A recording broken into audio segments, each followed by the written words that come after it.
नाज़रीन आदाब, waste India के ख़ास प्रोग्राम हमारे मसाइल में आपका खैर मकदम है। इस वक्त हमारे मसाइल में इतने मसाइल हैं कि मैं खुद परेशान हूं कि किन किन मसाइल पर आखिर इस वक्त बात की जाए। खैर, इस वक्त रमज़ानुल मुबारक का मुबारक महीना चल रहा है, तो आइए रमज़ान के मुतालिक हम कुछ अहम पहलुओं पर रोशनी डालने का काम करते हैं।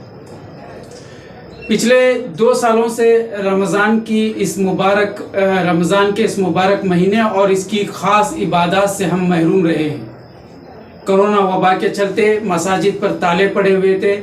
रमज़ान का पूरा महीना घरों में गुजरा। हालांकि इबादतें वगैरह हुई, लेकिन जो रौनक रमज़ान में मसाजिद में देखी जाती है, इससे कहीं ना कहीं हम मुसलसल महरूम रहे हैं। इन 2 सालों के बाद इस बार फिर अल्लाह तबारक व तआला का बड़ा एहसान है कि अल्लाह ने हमें रमज़ान से नवाजा और इस वक्त हम रमज़ान के मुबारक महीने से गुजर रहे हैं। क्योंकि मसाजिद में इबादत के लिए तो लोग जमा हो रहे हैं, लेकिन जो तरीके और जो नित नई तरीके इसमें राइज किए जा रहे हैं, वो कहीं ना कहीं काबिल अफसोस हैं। हर बार की तरह बाजार सजाए गए हैं और बाजारों में एक बड़ी भीड़ देखी जा रही है। तरह तरह के खाने हर शहर में देखे जा रहे हैं। लोगों का बड़ा हुजूम मसाजिद से ज्यादा बाजारों में घूमता नजर आ रहा है। इसका मतलब ये साफ है कि पिछले 2 सालों में जिन हालात से हम गुजरे और जिन अपने करीबी लोगों को हमने अपनी आंखों के सामने तड़प कर मरता हुआ देखा, लेकिन बावजूद इसके उन हालात से हमने सबक नहीं लिया। आज फिर एक बार जब इन सारे हालात से दूर होकर अल्लाह ने हमें एक मौका दिया है, तो इसकी कदरदानी जिस तरह से होनी चाहिए थी, वो कहीं ना कहीं नहीं हो रही है। अब यहाँ एक नया सिस्टम चला हुआ है कि इतने दिन तो हमने देखा कि कोरोना के बाद भी नई नई मस्जिदें बनाने का काम किया गया, लेकिन यहीं पर कौम रुकी हुई नहीं है। अब मस्जिदों में एसी बिठाए जाने को लाजमी करार दिया जा रहा है या लाजमी समझा जा रहा है। ऐसे तस्वुर किया जा रहा है, या मुझे ऐसा लग रहा है कि बगैर एसी की मस्जिद में शायद नमाज नहीं होने वाली है। और अनकरीब हर मस्जिद, वो चाहे छोटी हो बड़ी हो, वहां पर एसी को जरूरी बताया जाएगा और एसी के नाम पर बड़े बड़े चंदे भी होंगे और आप और हम चंदा देंगे, क्योंकि अल्लाह के घर का मामला है और वहां पर एसी बिठा देंगे। सवाल यहाँ यह पैदा होता है कि आखिर इस एसी की जरूरत किसको है? क्या हर नमाजी को एसी की जरूरत महसूस हो रही है? क्योंकि अक्सर जो नमाज पढ़ने वाले लोग हैं, उनमें से एक बड़ा तबका गरीबों का हुआ करता है, मजदूरों का हुआ करता है, फल बेचने वाले ताजिर हैं। तो वो 5 वक्त मस्जिद में आएंगे और एसी वाली मस्जिद में एसी में खड़े होकर नमाज अदा करेंगे, लेकिन क्या उस 5 मिनट के बाद वो जाकर फिर अपने घर में एसी ही की तलाश करेंगे? वो तो बाजारों में धूप ही में उनको खड़े होना है, धूप ही में उनको मजदूरी करना है, उन्हें फल बेचने हैं, उन्हें रिक्शा चलाना है, जो कुछ भी तिजारत करनी है। एक बड़ा तबका वो एसी अफोर्ड नहीं कर सकता। सिर्फ मस्जिद में आने पर 5 मिनट के लिए जो नमाज अदा करनी है, वहां पर एसी का सिस्टम बनाया जा रहा है। तो इससे साफ जाहिर होता है कि ये एसी आम लोगों के लिए नहीं है। ये एसी का जो रिवाज है, वो कुछ बड़े लोगों के लिए है, जो अपने घर में भी एसी अफोर्ड कर रहे हैं और अपनी कार में भी एसी अफोर्ड करते हैं। तो उनके लिए मस्जिद में भी बगैर एसी के रहना मुमकिन नहीं है, तो उन लोगों के लिए एसी का सिस्टम बनाया गया। लेकिन आजकल हर मस्जिद में एसी का रिवाज चल पड़ा है और एसी बिठाए जाने के नाम पर चंदे भी इकट्ठा किए जा रहे हैं। हमें मालूम है कि इस मसले पर जब हम बोलने लगेंगे तो काफी लोगों को बुरा लगेगा, लेकिन यहाँ पर बुरा उनको नहीं, बुरा हमें लगना चाहिए कि जो काम जरूरी था वो तो हमने किया नहीं, लेकिन जो गैर जरूरी काम है उस पर लाखों पैसा उम्मत का खर्च भी हो रहा है, वक्त भी ज़ाया हो रहा है और उन चीजों में इस कदर खोए हुए हैं कि यहाँ पर अजाने बंद करने तक मामला आया, किसी के कान पर जूं तक नहीं रेंगती। और यकीन माने कल से सुबह की नमाज की अजान माइक में दी जाएगी या नहीं, इसका भी कोई भरोसा नहीं है। आज इस तरह की खबरें मौसूल हुई कि ये इत्तला दी गई है कि मसाजिद में कल सुबह की अजान नहीं होगी, लेकिन इस पर किसी को संजीदा होने की कोई ज़रूरत महसूस शायद नहीं हुई और कहीं पर भी हमने इस पर बात करते हुए नहीं देखा। हालांकि तरावे से लेकर हर नमाज के लिए एसी और बेहतरीन फैन और बहुत बेहतरीन लाइटिंग और गालीचों का इंतजाम करते हुए इस वक्त मसाजिद के जिम्मेदारान को देखा जा रहा है। ये काबिल अफसोस है, बल्कि यूं कहें कि ये एक कयामत से पहले कयामत का दौर है। इसीलिए मैंने बहुत पहले एक शेर कहा था कि मौलाना कह रहे हैं कयामत करीब है। मैं सोच रहा हूं ये कयामत नहीं है क्या, ये बिल्कुल कयामत के दौर से हम गुजर रहे हैं। लेकिन अफसोस कि जिन लोगों को इन हालात पर बोलने की जरूरत है वो लोग उन लोगों की तायीद कर रहे हैं और उस पर खामोशी का इजहार कर रहे हैं। इस वक्त रियासत में कितने मसाइल उठे। हिजाब के बाद मुसलमानों का बाइकआउट का मसला उठा, फिर उसके बाद हलाल का मसला आया, अब उसके बाद लाउड स्पीकर और मस्जिद के अजाने बंद करने का मामले को लेकर हवा गर्म है। लेकिन यहाँ पर किसी को कुछ नहीं पड़ी। हम रमज़ान में बाज़ारों में लजीज खानों से लुत्फ़अंदोज़ हो रहे हैं और एसी वाले मस्जिद में खड़े होकर तरावे पढ़ने को अपनी शान समझ रहे हैं। जो भी हालात होंगे, जो भी कानून पास होंगे, उस पर हम राज़ी हैं। एक खामोश पैगाम ये दिया जा रहा है कि इन तमाम हालात का हमें कोई फ़र्क नहीं पड़ने वाला है। हम जो भी कानून आएंगे उस पर हम राज़ी हैं, क्योंकि जो जिम्मेदार किस्म के लोग हैं और जो लीडर नुमा लोग हैं वो भी इस पर खामोश हैं, कुछ बोलने के लिए तैयार नहीं। कम से कम अपनी जवाब में तो ये बताएं कि ये कहाँ तक सही है। हिलाल का जो मामला है, अब ये नया कानून आ चुका है कि जानवर को ज़िबा करने से पहले बेहोश किया जाना चाहिए। अब इसकी एक टीम बाकायदा सर्वे करने के लिए कसाई खाना और चिकन की दुकानों पर पहुंचेगी और बाकायदा वहां पर जानवर को ज़िबा करने से पहले उसे बेहोश करने के जो तरकीब है वो वहां पर अगर फैसिलिटी है तो उन्हीं को ज़िबा करने की इजाज़त दी जाएगी। तो अब इसमें उलमा किराम की खामोशी अफसोसनाक है कि इस मामले पर आकर बोले कि अगर इस तरह का सिस्टम राइज होता है तो शरअन इसका क्या हुक्म है, क्या ये शरई तौर पर जायज़ है। इस पर जो भी है वो मामला कम अज कम मुसलमानों को बताएं। आप हुकूमत से सवाल या जवाब नहीं दे सकते तो कोई बात नहीं, कम से कम अपनी कौम को तो बताएं जो आपसे आस लगाए बैठी है, आपके ऐलान पर नजरें जमाए बैठी है। आपको इसका एहसास और अंदाजा नहीं है, लेकिन कौम की उम्मीदें आप पर जुड़ी हुई है।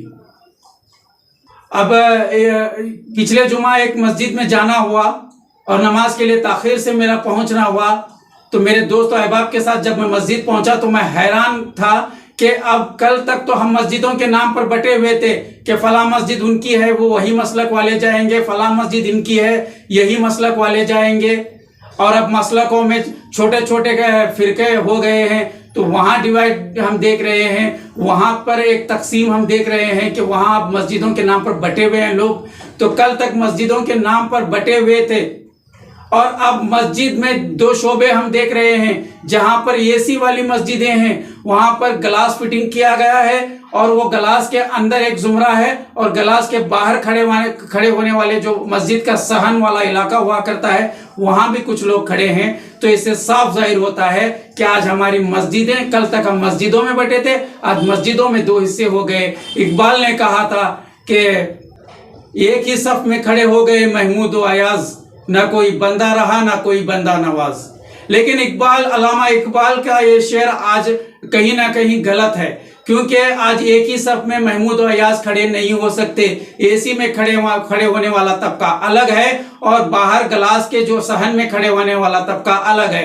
फिर उनकी फिक्र कौन करेगा, वो एसी में क्यों नहीं खड़े हो सकते। अब उस पर यह कहा जाएगा कि आप ताखिर से आएंगे तो एसी वाला कमरा भर जाएगा, तो आपको बाहर ही खड़ा होना होगा। लेकिन बाहर खड़े होने में मसला नहीं है। सवाल यह है कि मस्जिदों में इस तरह के दो कैटेगरीज यानी दो क्लासेस, एसी और नॉन एसी क्लासेस बनाना कहां तक सही है, यह अहम सवाल है। क्या जरूरत है एसी की। और मैं बारहा कहता हूं कि इबादत का ताल्लुक ऐश व आराम से नहीं है, ऐश व इशरत से नहीं है। इबादत का ताल्लुक मशक्कत से है।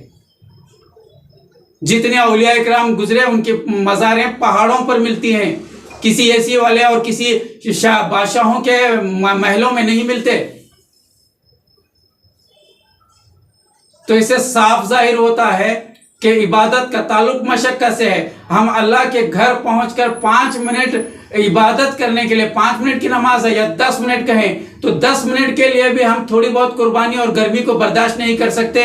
वहां भी एसी।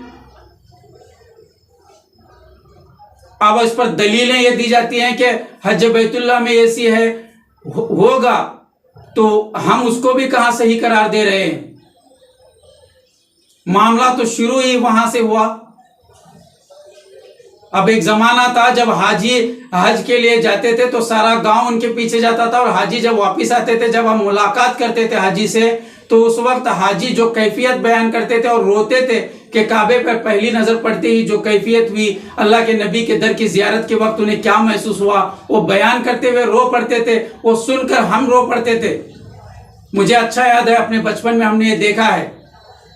लेकिन आज हाजी जा भी रहे हैं, आ भी रहे हैं, कब जा रहे हैं पता नहीं, कब आए पता नहीं। जब हाल ही में कुछ हुज्जाज के आने की खबर मिली तो उनके घर पहुंचे तो जमजम और खजूर तो लाकर दिया उन्होंने हस्बे मामूल, जो रिवायत बहुत पुरानी है। लेकिन जब मैंने पूछा कि इस साल सफर आपका कैसा रहा, कैफियत कैसी रही, तो वहां कैफियत का कोई जिक्र नहीं है, कोई तस्करा नहीं है। उन्होंने सिर्फ वहां के एसी कमरों की बात कही, अपना होटल काबे हरम शरीफ के सामने होने का तस्करा किया, और ऊपर से यह कहा कि वहां इतने कैमरे फिटिंग हैं कि कुछ भी हुआ तो फौरन हेलीकॉप्टर के जरिए मदद की जाती है। और फिर ऊपर से उसके ऊपर सितम तो यह था, उन्होंने कहा कि वहां पर इतने अच्छे और साफ सुथरे मार्बल हैं कि सजदे में जाते ही चेहरा नजर आता है।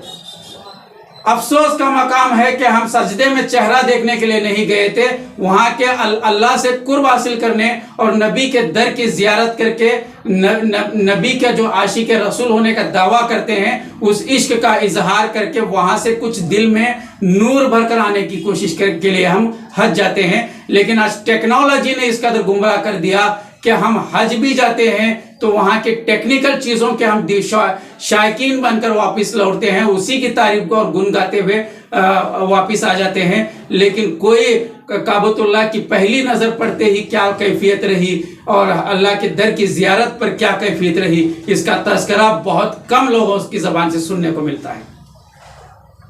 कहने का मतलब यही है कि टेक्नोलॉजी के साथ साथ अगर आप चलने की बात करते हो, वक्त के साथ अगर चलने की बात करते हो, तो सिर्फ एसी लगाने से टेक्निकल या टेक्नोलॉजी के साथ चलना नहीं होता। और भी कई चीजें थी। अगर वक्त के साथ चलने ही की बात थी तो तालीमी इदारे क्यों नहीं कायम किए? आज हमारी बच्चियां दर बदर भटकती नहीं अगर हमारा एक तालीमी इदारा होता। इस पर तो कभी गौर नहीं किया, इस पर तो कभी कोई काम नहीं किया गया। लेकिन अफसोस के गैर जरूरी चीजों पर पैसा खर्च हो रहा है। अभी फिलहाल मैं बारहा कहता हूं कि जब एनआरसी आई तो उस वक्त ये तहरीक चलाई जाती है कि मुसलमानों का एक अपना चैनल होना चाहिए। फिर उसके बाद कोरोना आता है तो ये कहा जाता है कि मुसलमानों का अस्पताल होना चाहिए। फिर उसके बाद इस वक्त हिजाब का मामला आया तो कहा जा रहा है कि मुसलमानों के बड़े बड़े स्कूल्स होने चाहिए। लेकिन अब ये मामला थम गया तो फिर स्कूल भी नहीं, कुछ भी नहीं। मुझे तो ऐसा लग रहा था कि इस बार रमजान में बहुत सारे लोग तालीमी इदारों को लेकर चंदा करेंगे, लेकिन नहीं। आज भी एसी के लिए, मस्जिदों के मीनारों के लिए, मस्जिदों में गालीचों के लिए यही चंदा, इसी के नाम पर चंदा मांगा जा रहा है। अफसोस का मकाम है। कयामत सर पे है, बिल्कुल सर पे है। हमारे यूं कहें कि पानी सर के ऊपर निकलने को तैयार खड़ा है, किसी भी वक्त हम डूब सकते हैं। लेकिन इसके बावजूद अभी भी हमारे वही काम हैं जो हम कल तक करते हुए गुमराही के शिकार थे। 2 रोज कबल एक मामला सामने आया कि एक फलां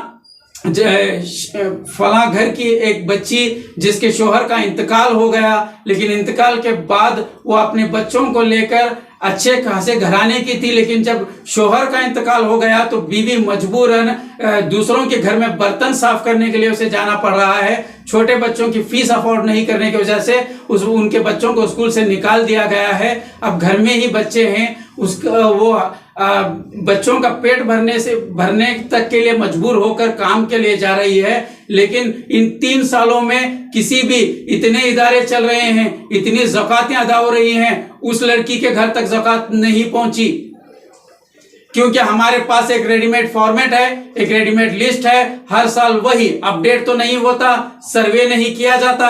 ये जिम्मेदारी जमात के मुतवल्लियान की थी, जिम्मेदार मस्जिदों के जो जिम्मेदार हुआ करते हैं उनकी जिम्मेदारी है कि उनके मोहल्ले में कौन गरीब है, कौन बेवा है, किसकी हालत क्या है, उनके बच्चों की फीस का मामला क्या है, वो घर में कितने वक्त का फाके से हैं, ये सारे मामलात का आपके पास डेटा होता तो आज ये हालत नहीं होती।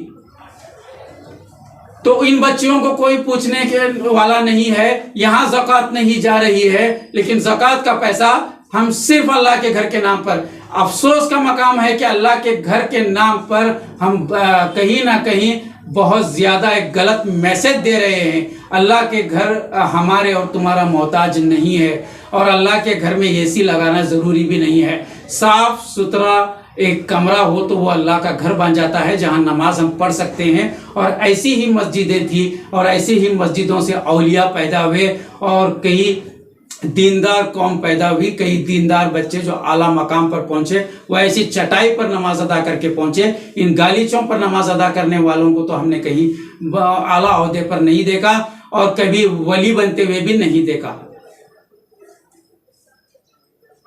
हाँ, ये अलग बात कि हमने ये वहाँ पर इन सारी चीज़ों का एहतमाम करने में वक्त तो लगा रहे हैं और कौम का पैसा भी लगा रहे हैं। अगर आपको एसी बिठाने का इतना ही शौक है तो हर शहर में अमायदीन हैं, हर शहर में अमीर लोग हैं, वो अपने अपनी जिम्मेदारी से पूरी मस्जिद को एसी वाली बना दें, कोई इसमें मजायका नहीं है। लेकिन यहाँ पर सिर्फ चंदे, वही मजदूरों के घर चंदों में मजदूर भी होता है, कोई फल बेचने वाला होता है, एक आम आदमी होता है। तो इन तमामों का पैसा वहाँ से लेकर आप कौम पर खर्च करने के बजाय मस्जिदों पे खर्च करने के नाम पर कहीं ना कहीं कौम को जो है मोहताज बनाने का काम किया जा रहा है।